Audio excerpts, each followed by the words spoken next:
Selamat malam teman-teman semuanya. Pada video kali ini kita akan membahas tentang apa itu pengertian psikologi komunikasi, ruang lingkup psikologi komunikasi, macam-macam psikologi komunikasi, dan juga apa itu tujuan dari psikologi komunikasi. Untuk kelanjutannya, yuk kita sama-sama simak bareng-bareng video kali ini.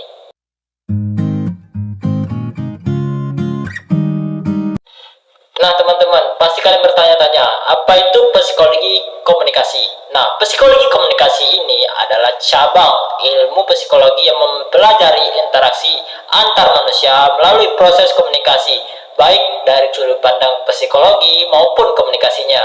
Nah, ilmu ini juga mencakup penguraian, ramalan, dan pengendalian peristiwa mental serta perilaku dalam komunikasi. Serta juga ruang lingkupnya meliputi proses mental komunikator, komunikasi antar individu, dan psikologi linguistik. Psikologi komunikasi bermanfaat dalam memahami situasi sosial, evaluasi seseorang, dan perilaku manusia dalam berkomunikasi. Melalui pemahaman psikologi komunikasi, seseorang dapat belajar tentang bagaimana memahami komunikasi yang efektif. Nah, untuk ruang lingkup psikologi komunikasi juga mencakup sifat karakter dan tingkah laku manusia yang berbeda-beda, serta berupaya mendeskripsikan dan juga memprediksi, mengontrol mental, perilaku dalam konteks komunikasi interpersonal, kelompok, organisasi, maupun massa. Psikologi komunikasi juga meliputi pemahaman karakter dan sikap lawan bicara, proses komunikasi, penerimaan informasi, pertumbuhan hubungan sosial, informasi yang ditunjukkan untuk kesadaran serta berpengaruh terhadap sikap tindakan dalam proses komunikasi. Beberapa pendekatan psikologi dalam komunikasi mencakup penerimaan stimulasi secara indrawi, proses yang mengantarkan informasi ke dalam pikiran, respon terhadap informasi, dan pengaruh lingkungan psikologis terhadap sikap seseorang.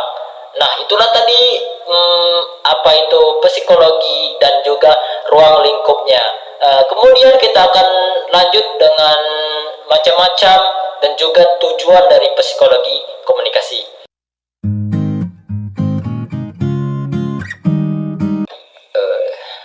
Nah teman-teman, selanjutnya kita akan membahas tentang macam-macam psikologi komunikasi. Psikologi komunikasi dibagi menjadi 3 bentuk. Yang pertama, komunikasi intrapersonal. Komunikasi intrapersonal ini proses komunikasi yang berlangsung dalam diri sendiri, seperti pemikiran, perasaan, dan perilaku seseorang. Nah, yang kedua ada komunikasi interpersonal. Komunikasi interpersonal ini proses komunikasi yang berlangsung dalam antara dua atau lebih dua orang, seperti bicara, mendengarkan, dan memahami pesan. Nah, yang ketiga ada komunikasi kelompok. Komunikasi kelompok ini berlangsung dalam kelompok, seperti bicara, mendengarkan, dan memahami pesan dalam konteks grup.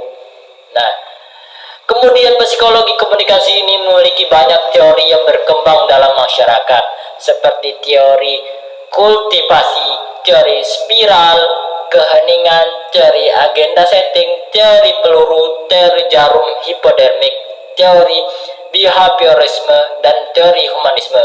Teori-teori ini membantu psikologi komunikasi untuk menganalisis, meramalkan, dan juga mengendalikan insiden mental dan behavioral dalam komunikasi.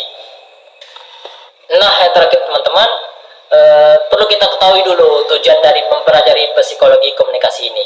Tujuannya adalah untuk mengubah tingkah laku manusia serta mencapai efektivitas dalam berkomunikasi.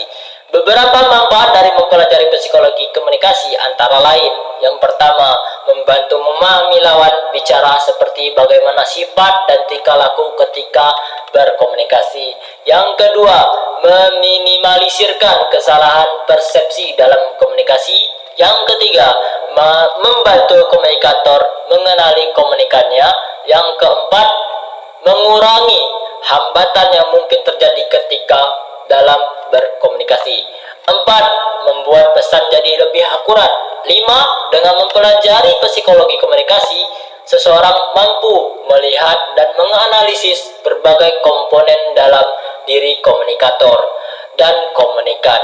Hal inilah yang memungkinkan untuk mencapai efektivitas komunikasi itu sendiri, yang ditandai dengan pengertian, kesenangan, mempengaruhi sikap, hubungan sosial yang baik dan tindakan benar.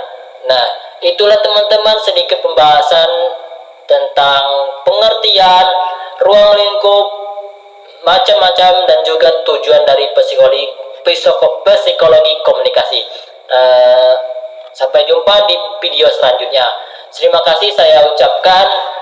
Sampai jumpa. Jangan lupa like, comment, and subscribe. Assalamualaikum warahmatullahi wabarakatuh.